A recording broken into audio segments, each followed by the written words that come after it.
And welcome on in, everybody. Tobin here with you, and thanks for checking out the channel. It's an early home game upload night today, baby. It was not boots on the ground. It was boots on the ground at practice. I'll be boots on the ground for the Pacers game coming on up. But the Heat Pels, just sat back on the old couch and watched the Miami Heat go out there and TCB against the worst team in the NBA, which they did today. Went to the tune of 119-108. What can you say, man? Boy, mother bleeping wonder. 32 points tonight. Another all-star performance. And really, it was so funny from him today because Pelicans definitely making a thing. Hey, let's try and get this guy uncomfortable on the three-point line. Let's not let him get off and shoot wherever the hell he wants. And his first three was an attempted lob to Jimmy Butler, who made his return tonight. We'll get into him in just a second.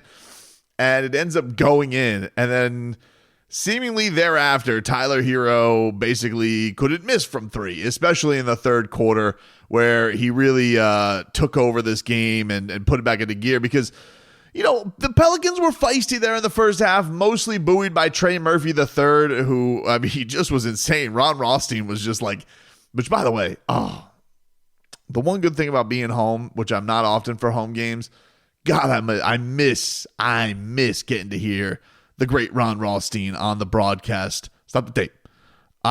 He's the best. He's simply the best. I love him and really enjoy when I get to hear his breakdowns of things. But he was basically like, look, man, he was basically respectfully going like, it's all Trey Murphy. If somehow Trey Murphy III can slow down a little bit, which he really didn't until the fourth quarter, the Miami Heat would be all right. That premonition from the inaugural Heat coach did turn out to be true. And happy belated birthday, of course, to the legend that is Ron Rothstein. Two of my favorite people in the building tonight. Ron Rothstein, of course, there for all the home broadcasts. And I saw the legend, Goran Dragic. That's the only downside to not being in the building tonight. The best there is, the best there was, the best there ever will be. Love Gogi, man. The best. Just class personified, a great player. And, honestly, one of the big what-ifs of Heat history, man. If that foot would have held up in the finals, the leading score that the Heat had in that finals, if they would have had a real Goran Dragic against the Lakers with the way, Jimmy was playing, you have Goran Dragic with the bad foot and Bam Adebayo with the bum arm. What could have been? What could have been for this Heat squad? But that was then. Let's get to now. So, yeah, Tyler Herro, incredible. I don't know how many more of these he's going to have to put up to officially solidify. I know it is a competitive backcourt in the East, but the Miami Heat right now are positioning themselves pretty good. We've said that this is an opportunity. Miami Heat, man, they botched these so many times. When you have a chance to put a collective run together, Eric Spoelstra kind of warned against it. You were kind of rolling your eyes at it at the end of halftime. Can they just do the tough things to get themselves through this stretch and maybe move up the standings a little bit? This is their chance to make a move. Now, basically, even with the Bucks in the 5-6 spot, they're a game back in the loss column of Orlando. The Knicks, they've won 9 straight. Cleveland, the only team to beat Cleveland this past month was the Miami Heat. It's right there for them. And, of course, now getting the reinforcements of Jimmy Butler. Speaking of Jimmy, very quiet game for him today. The most really insightful thing from Jimmy today is that he showed up to the arena with pink hair. And so, perusing around the logos. I don't think that's hinting at anybody. Does anybody else rock the pink? Anybody? I don't think so. Anybody stealing the Vice lately?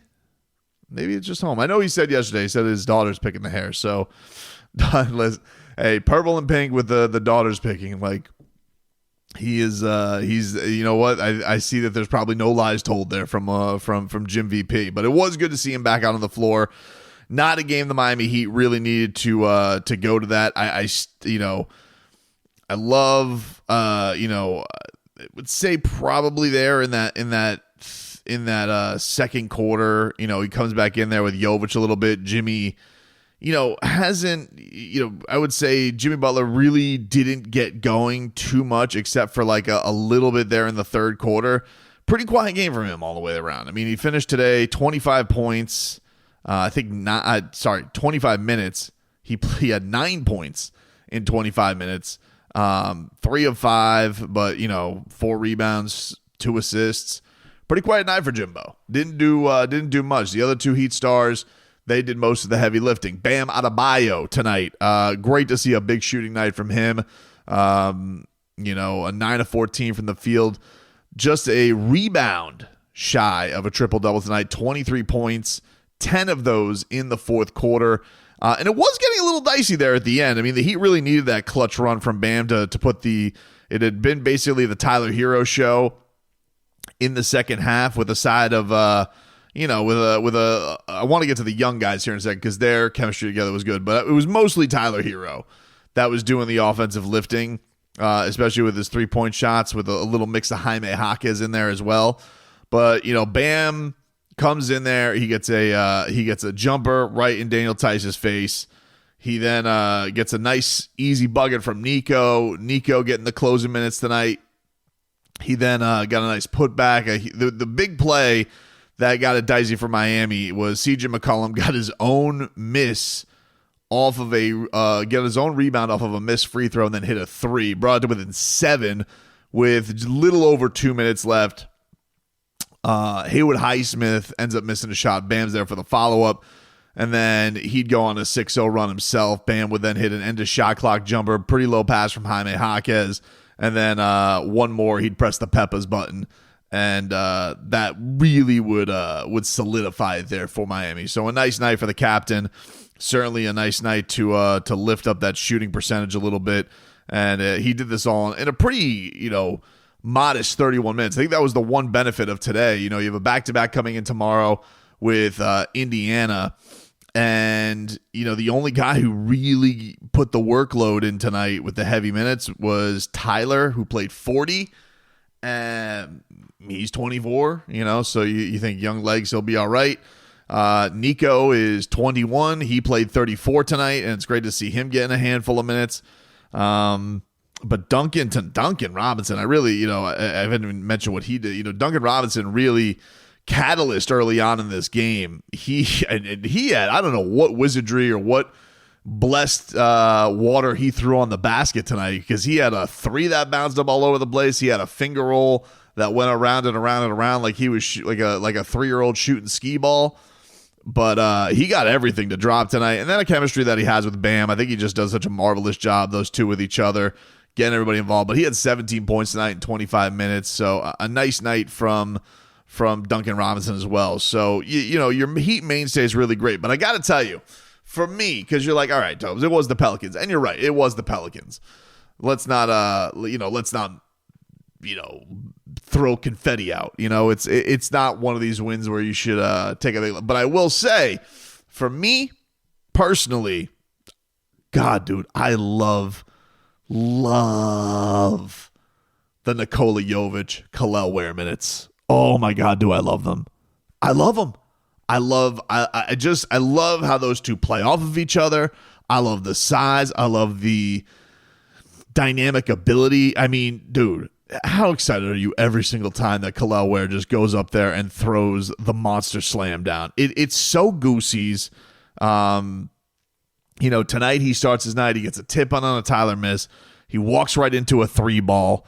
And then, the thing that I really love, there was this one sequence today where Nico gets a beautiful pass to Jaime, and Jaime gets the beautiful dish to Kel'el Ware to get a big time slam. It was early on in the second period. I was like, man, look at those 3 playing off of each other. That was a true thing of beauty.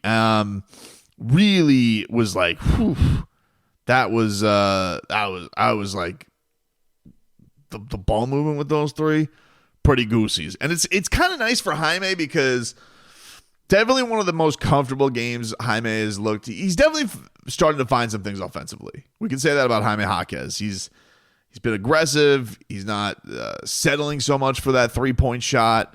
He's just going and kind of playing his game a little bit more, getting his own misses, doing the spin moves. Definitely feels like Jaime is going out there and finding his zone. Honestly, for me, really, Jaime, I'm not surprised by this. The guy is just such a polished scorer, and he's going to figure those things out, even with guys scouting him and scouting his moves. Honestly, my biggest concern with Jaime right now is defensively. I just feel like he's just kind of all over the place. Now, he did have some big impactful steals today, and probably would have had an even bigger impact if guys hit threes. There was like a really cold stretch there for Miami in the fourth quarter. But, there was just a couple times where he's just like biting, he's overplaying guys. And, I just remember Jaime Jaquez last year, they just threw in the deep end, no swimmies. And suppose just like, you got KD tonight, you got Tatum, you got LeBron. And I just felt like, for the most part, the kid held his own pretty good. Didn't look lost. I mean, he get fed buckets, of course, from time to time, but I didn't feel like he was getting blown by. And then just today, this year, I feel like he's either overplaying or just doesn't have the quickness, or maybe guys are finding something or a tell on him or something. But it's defensively for Jaime for me. But offensively, the good news is he looks more like himself. He did have an incident today that was a very weird one at the start of the fourth quarter where Jaquez, gets a bucket, and then Herb Jones blows by him and throws down a huge slam and then flexes on him. And it was adorable because then they go to Jamal Cain. Jamal Cain, did I love him? Oh, I love Jamal Cain. I really do. Wish he got more of a shot. He's going to be one of my heats. Like, I wish that guy got more of a shot. But he is on the Pelicans now. Doesn't play for the Pelicans, which, probably speaks to, why the Heat didn't give him too much of a shot. He's not getting a shot with the Pelicans. Why would he be getting a shot with the Heat? But I love Jamal Cain, man. I just loved him. It just always had a knack to get to the basketball, knack to get offensive rebounds and putbacks. That's enough Jamal Cain talk. But anyway, they get teed up beep, beep, for flexing on Jaime. So they, they end up what could have been a little bit of a momentum shift for the Pels. Willie Green, I'm sure, wasn't loving that. But yeah, man, it's really, for Jaime, it's really a beautiful thing. And then my favorite one today was Kel'el Ware. He got a huge lob from Jaime Jaquez that got stuffed. I mean, Kel'el, he put it in the warehouse. The warehouse was open, dude. And what was in the warehouse was Jaime Jaquez's face. And that basketball went right off that beautiful, those fashionable cheeks with that flowing hair in slow motion. I'm sure the film study at Shoot Around is going to replay that a few times. But man, these Kel'el Ware lobs, I am loving them. And yeah, man, you had this was the other play that I really loved. Trey Murphy. So Tyler Herro, it's a 3-ball. The Heat are up 11, 87-76. Timeout Pels. Trey Murphy comes out. He shoots a Kaseya center logo 3. No good.